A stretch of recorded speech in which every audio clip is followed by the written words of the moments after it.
para pag yung gustong ulitin, edi maulit natin to. So, ito po yung bagong Subpoena Duces Tecum. Ayan. Okay. So, binigyan ko kayo ng napanalong kaso ni Attorney Linus at saka ni Fatima. Kasi yung kaso, nung binasa ko yung kaso, yung mga template pala. Galing sa akin yung pinanalong kaso, no? So, ito po yung bagong Subpoena Duces Tecum at nagpasimuno ho niyan again, yung Makati. Okay, alam mo naman na innovator tong Makati. So, pag-aralan natin paano natin hahawakan yung mga ganitong klase ng subpoena. So, of course, hindi ko na di-discuss kung anong ibig sabihin ng subpoena. Batikan na kayo dyan. So, ito po yung una nating gagawin. So, definitely, dalawa po yung nire-require. Number 1 is appear and number 2, submit. So, alam naman ho ninyo, kung nanonood kayo ng telenovela, ang ebidensya ay kine-create. From nothing, there is something. So, gagawa ka ngayon ng ebidensya mo. So, ang una mong ebidensyang gagawin is to appear. And number 2 na gagawin mong dokumento o ebidensya is to submit. So, yung appear, pwedeng mag-combine yan sa submit. Isang dokumento na lang. So, ibig kong sabihin, huwag niyong kakalimutan pag gumawa kayo ng compliance notice sa BIR subpoena, nakalagay doon na nag-appear kayo, anong oras kayo nag-appear, sino-sino yung nag-appear on behalf of the corporation, kung corporation ho yung inyong ire-represent, or kung kayo ay nagre-represent ng individual, sole proprietor, humingi naman ho kayo ng special power of attorney. Kasi bago ho kayo nagkaroon ng subpoena, definitely nakatanggap ho kayo ng letter sa BIR na nagre-require sila ng documentation para sa representation. Yung isa natin i-discuss na sa MTC resolution ho yan. Ang pinaka-importante ho dito is itong submit. Kahit mag-appear ka pero wala kang sinagmit, talo ka, makukulong ka ng 1 taon. Sa bagay, yung mga hinawakan naman ni Attorney Linus, kahit na medyo may ilan-ilang talo, wala naman hong nakulong. Hindi ho kayo makukulong kung kayo ho ay matatalo sa subpoena sa MTC. Kaya lang, bakit naman ho kayo magpapatalo kung pwede namang manalo? So, ito ho yung paraan para manalo ho kayo. Sabi dito, mag-submit kayo ng original not photocopies. So, ito ho yung unang improvement ng BIR. Original na ho ang pinasasubmit at hindi photocopy. So, kung tatanungin nyo ko, original ba ang isasubmit namin, sir, o photocopy? Ang suggestion ko ho, strongly, ay photocopies ang isubmit nyo. At hindi lang basta photocopy, certified true copy ng original. So, may mga sample ho ng rubber stamp na makukuha kayo sa internet. Kopyahin nyo na lang ho yung rubber stamp content na yun at magpagawa kayo para sa sarili ninyong company. Ang ibig kong lang sabihin, kung magpapagawa kayo ng rubber stamp na certified true copy of the records on file, yun ho kasi ang ginagamit ng Department of Finance. Pag nagse-certify sila, ang nakasulat, certified true copy of records on file. So, maaring yung records na yon duplicate, triplicate, o hindi original. Kasi magsisinungaling kayo kung yung sinecertify at hawak ninyong records ay duplicate lang, pero sinecertify nyo na original, baka makulong ho kayo. So, to be safe, kopyahin nyo na lang ho yung rubber stamp na ginagamit ho ng Department of Finance. Ulitin ko lang, certified true copy of records on file. Ngayon, so, photocopy. So, sabi rito, original eh. Completely the original. Bago ho ninyo gawin mag-submit, kasi meron ho tayong, kung mapapansin ho ninyo, meron hong date. Sabi rito sa sample natin, March 28, 2003. Ayan. So, natanggap po ito somewhere sa March 13, 2023. So, ibig sabihin, meron kayong 14 days para mag-comply. So, between 14 days, day 1 hanggang 14, somewhere there, magsasubmit kayo ng position paper. Bakit hindi original yung isasubmit nyo? Bakit duplicate copy yung isasubmit nyo? Ganun po, wag ninyong isopresa ang BIR pagdating ho. Ha? Pagdating doon, tsaka pa lang ninyo sasabihin, mag-aaway ho kayo. Okay? Iwasan ho natin ngayon, masyadong matapang ho yung mga boss dyan. So, wag ho muna nating i-rock the boat. So, between 1 to 14 days, yung magra-ripen na yung subpoena, sumulat ho kayo. Explain nyo kung ano isasubmit nyo, photocopies, and number 2, bakit photocopy. At number 3, sasabihin ninyo na dadalhin nyo yung original para magkaroon ng comparison sa photocopies. At number 4, yung photocopies na ibibigay nyo ay certified true copy naman, CTC. Ngayon, pag tinanong nila, ay ayaw namin ng original. Sasabihin mo rin, kailangan kong proteksyonan yung right ko. Okay? Ang hinihingi ng korte at the end of the day, original.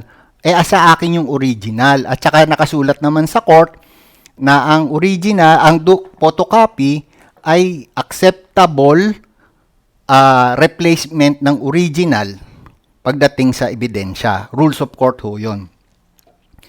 Kasi po, by sa experiences ko, hanggang ngayon, yung isang hawak na isang kliyenteng hawak ko o tinutulungan ko, hindi ho ibinibigay yung original. O ngayon, sabi ko sa kliyente, meron ka bang duplicate copy? Wala. Nakasulat ka ako dito sa NOD, pag gumawa ka ng protest, magsasubmit ka ng document para suportahan yung protest mo. Wala tayong maisasubmit kasi nasa kanila yung original. And number 2, paano tayo gagawa ng intelligently prepared notice of discrepancy protest kung wala tayong dokumento? Nagpo-protest tayo. So therefore, meron tayong legal basis na dapat isubmit. Ano yun? Yung dokumento. Kung wala kang legal basis, di nag-violate tayo ng batas. Sabi ng batas, pag nag-protest ka, susuportahan mo yung protest mo, hindi lang ng batas, higit sa lahat, susuportahan mo ng ebidensya, pieces of evidence. Wala tayo nun, nasa BIR. Paano natin susuportahan yung protest natin? So, iwasan, ibigay ang original. Pag may subpoena, ang gagawin, explain kung bakit hindi ibigay ang photocopy CTC. Solve ang problem natin dito sa original. Number 2, pupunta tayo sa ilalim. Ayan, nababasa nyo ba? Binigyan ko kayo ng mga kopya nito ha. Sabi dito, bagong imbento to ng BIR. O sumusunod ito dun sa mga letter na binibigay natin, MAU.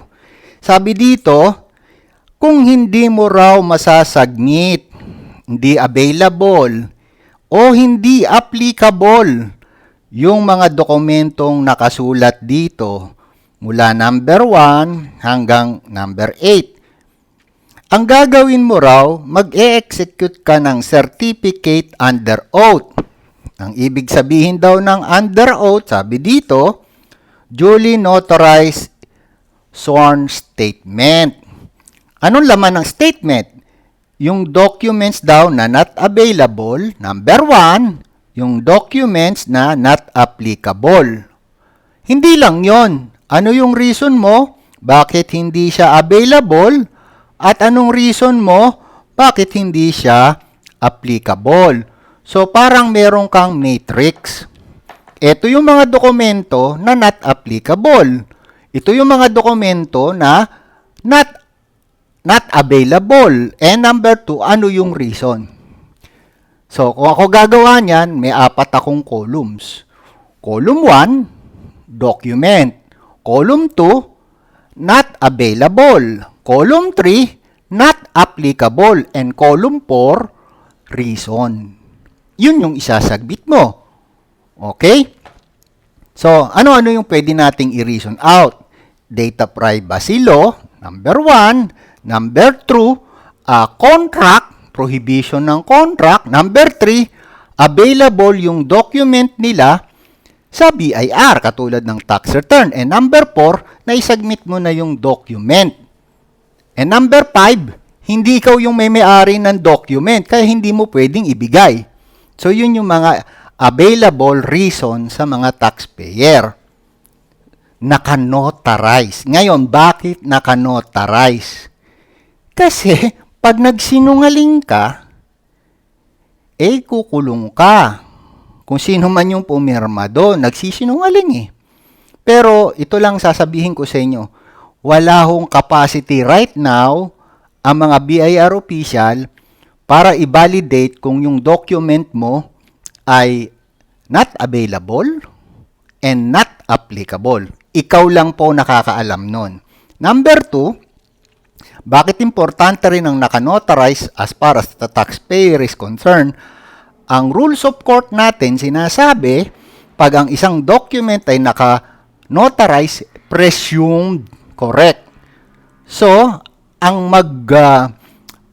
may liability para i-refute na yung mga contents ng inyong notarized certification ay mali, problema ng BIR yun.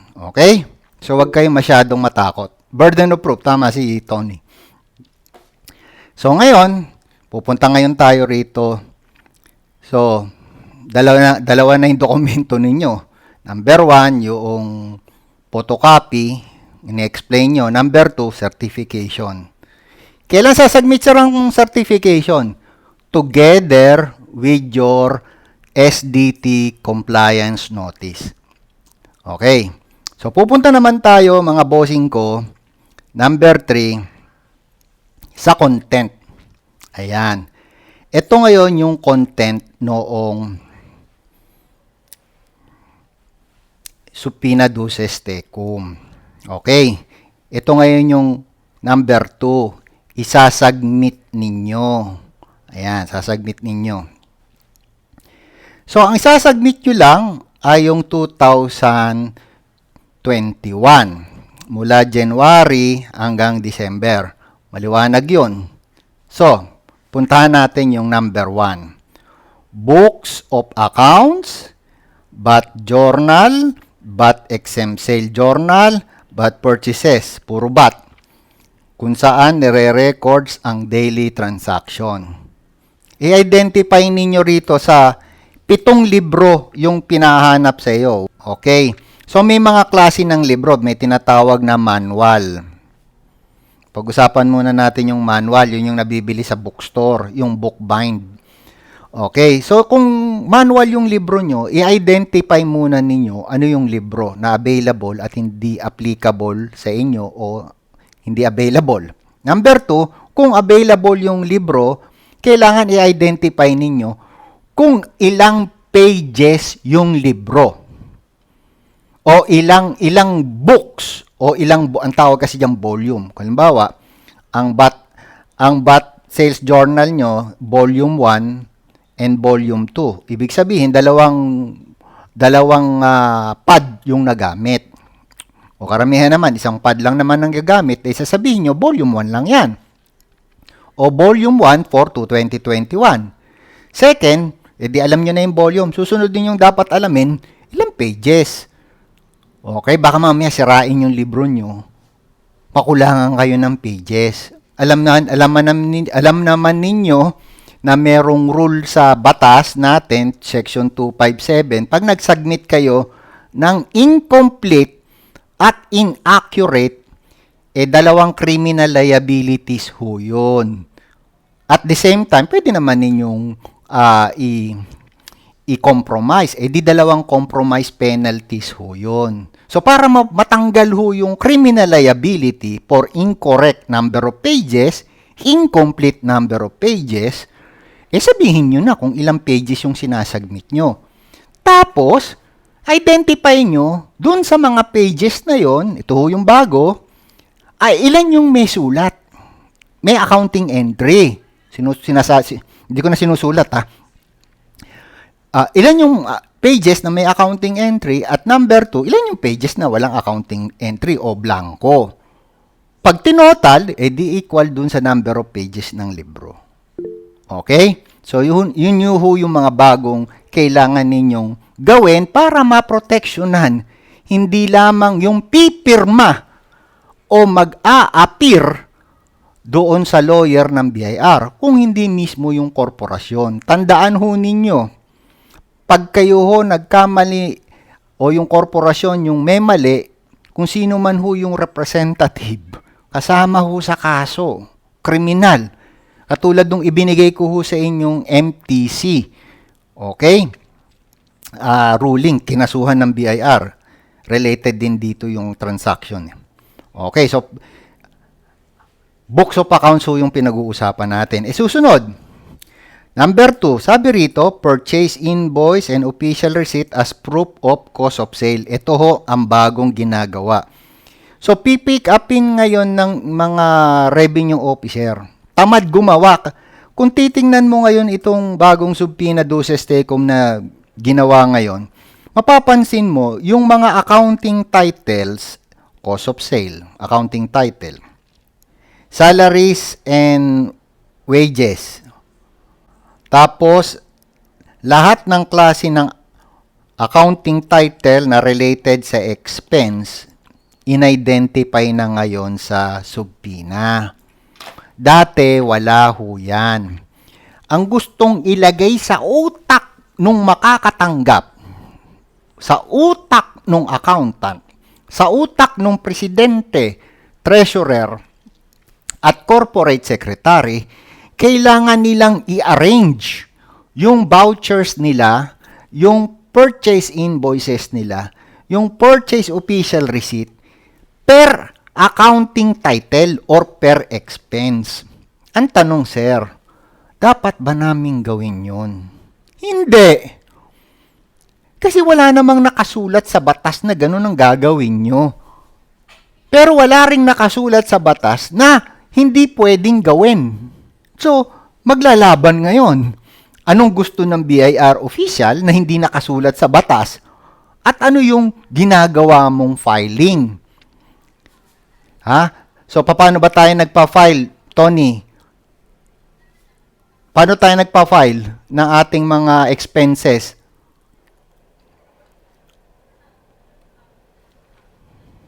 Per supplier. Per supplier? Pwede yon. Ano pa? Per month po. Per month, di ba? So, generally speaking, kahit ako, nagpa-file ako ng expenses ko per month. Kasi sabi ng batas, ire-record mo yung expenses mo on a daily basis. Ibig sabihin, lahat ng expenses ko, kahit anong accounting title niyan, for the day, ay naka-record for the day. So, kung naka-record sa for the day, kailangan kong pagsama-samahin yung iba't ibang klase ng expenses ko sa isang araw para masuportahan ko yung entry ko sa libro. Ganun ho yung tema. Kung mapapansin nyo sa RRV-1 o yung bookkeeping regulation, ganun ho yung pinagagawa. Mapapansin nyo rin ho yan sa Section 113 ng Tax Code o Republic Act 9337. Ganun din ang pinagagawa. Kailangang i-record mo on a daily basis. So therefore, pagsasama-samahin mo lahat ng ebidensya mo on a daily basis. Hindi on per accounting title basis. So, mayroon hong panalo tayo dito sa kagustuhan ng mga revenue officer. Pero kailangan mong i-explain sa kanila, ito ngayon yung magandang gagawin natin, kailangan mong i-explain yung filing system mo. At yung filing system mo, kailangan mong i-explain na meron kang batas na ginamit, which is, sinabi ko na, Section 113 ng Tax Code o Republic Act 9337 at RRV-1, Bookkeeping Regulation. So, bago kayo pupunta ron, hindi nyo a-arrange. Hindi nyo a-arrange. O, a-arrange ko to sir, advertising and promotion. Hahanapin ko, pagsasama-samahin ko. Kahit iba-iba pangalan ng supplier, pagsasama-samahin ko. Wag! O, ano pa? Tolling fee. O, kahit iba-iba yung supplier. Hindi ganon. Maaring ganito ang mangyari pagdating sa salaries and wages, o isang folder yon.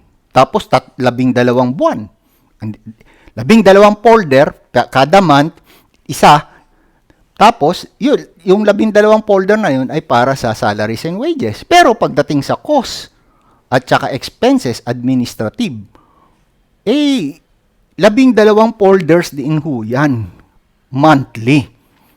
So explain mo yon. Saan mo explain? Pwedeng before submission ng dokumento. Para makuha mo yung reply nila. Ayaw namin eh.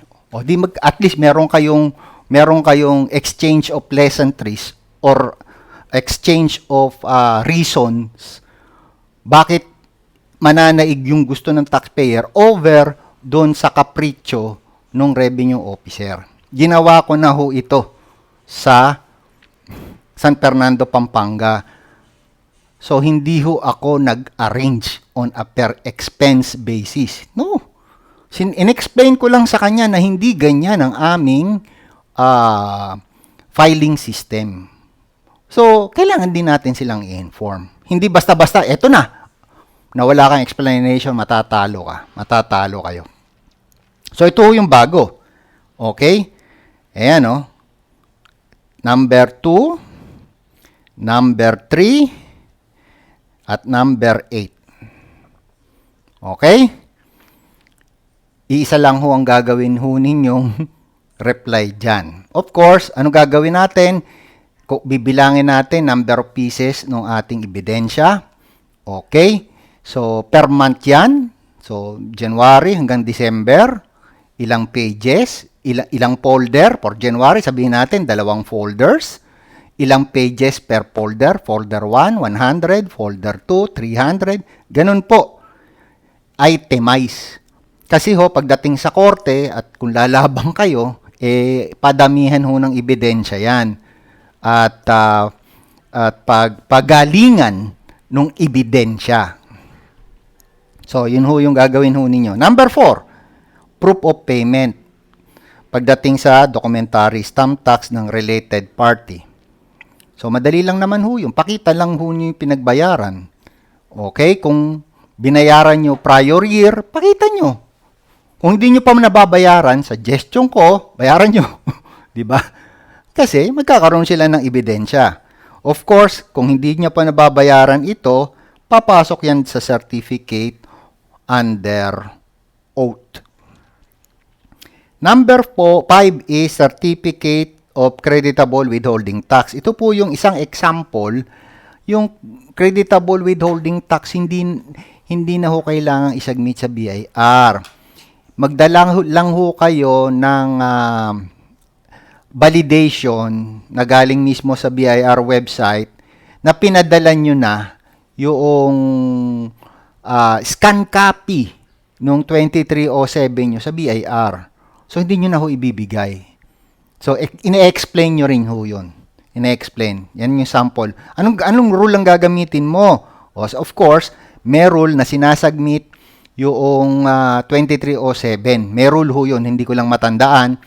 Pero isa pa hong rule na natatandaan ko na hindi na kailangang isubmit is RMO 19-2015. Okay. Tingnan natin ito susunod. Bank reconciliation with supporting evidence. Kasama ngayon ito dun sa certificate under oath, Hindi ho kami nagre-reconcile eh. Di ba?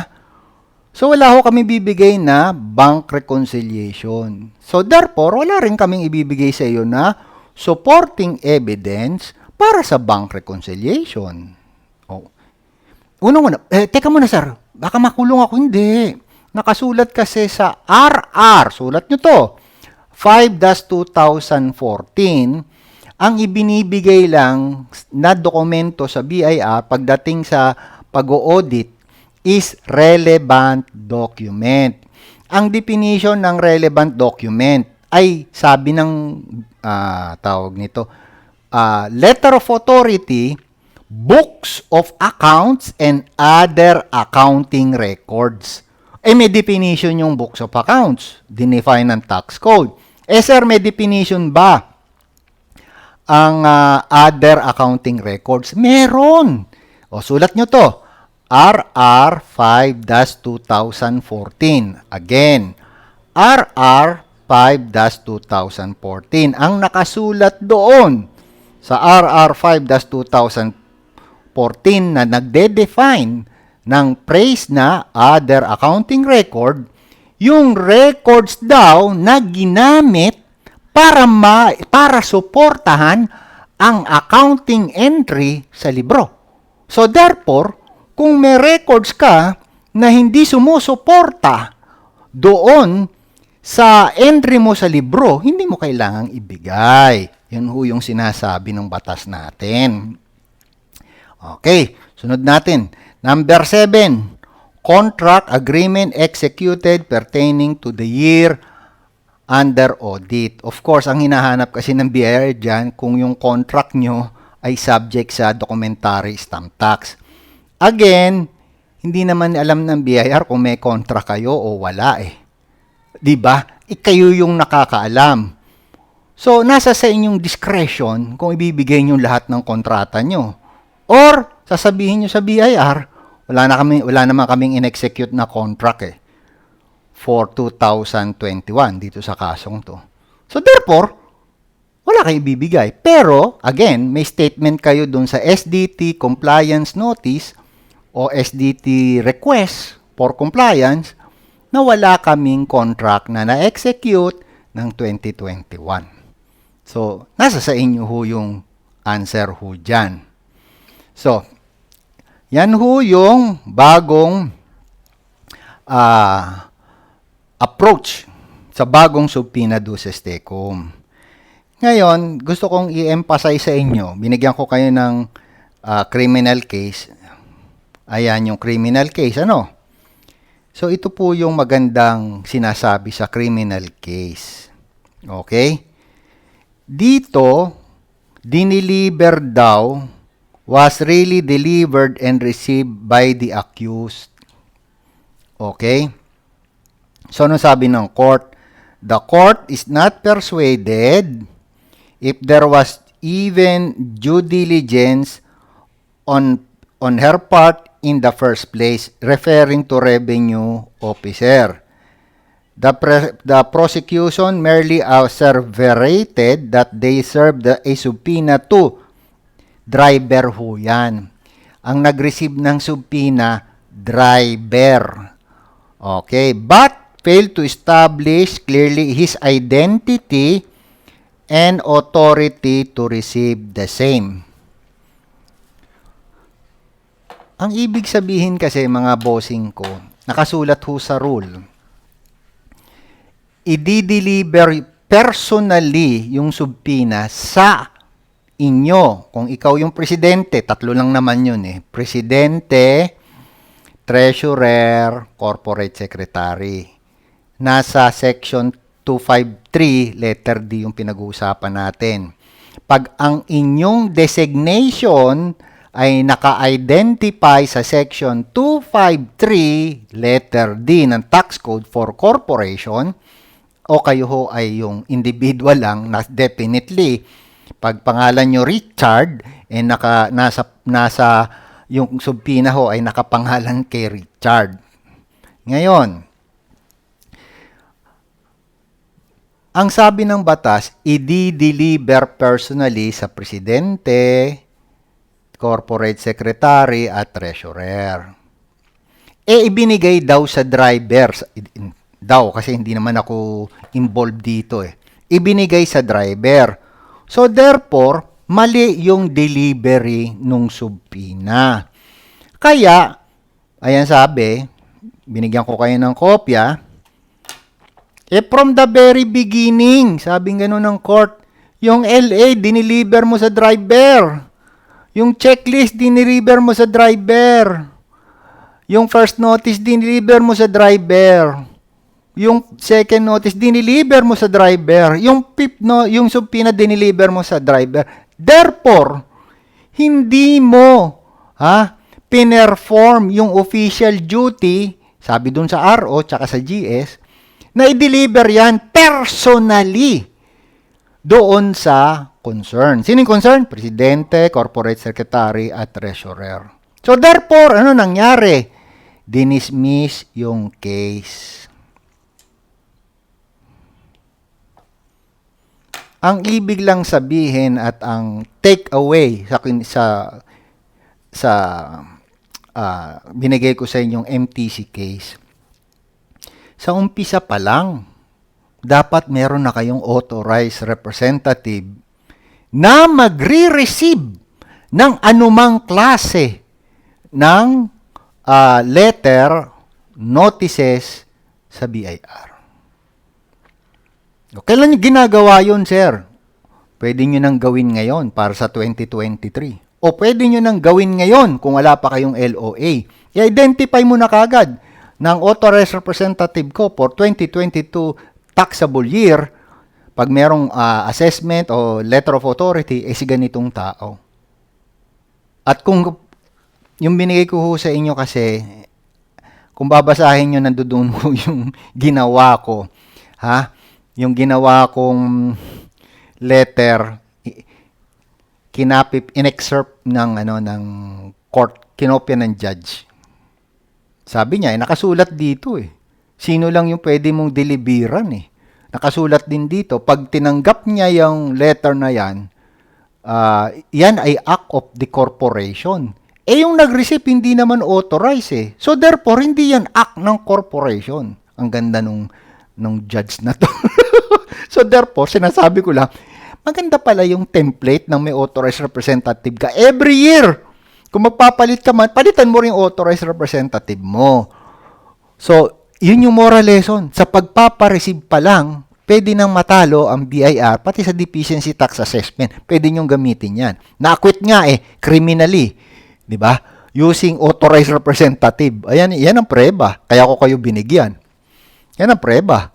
Diba? Sabi nga hindi naman natanggap Hindi naman natanggap ng mga tao Ang sabi dapat dyan, thank you for being considerate. Yes. Oh. Thank you po. Salamat. See you later. Sige po, salamat po, sir. Sige. Salamat po. Marami. Out na ako So para makasunod kayo, nire-request ko lang na i-click ninyo yung bell. Alam nyo naman, nasa money making game tayong lahat. Matulungan ko kayo. Click nyo lang yung bell. Ayan.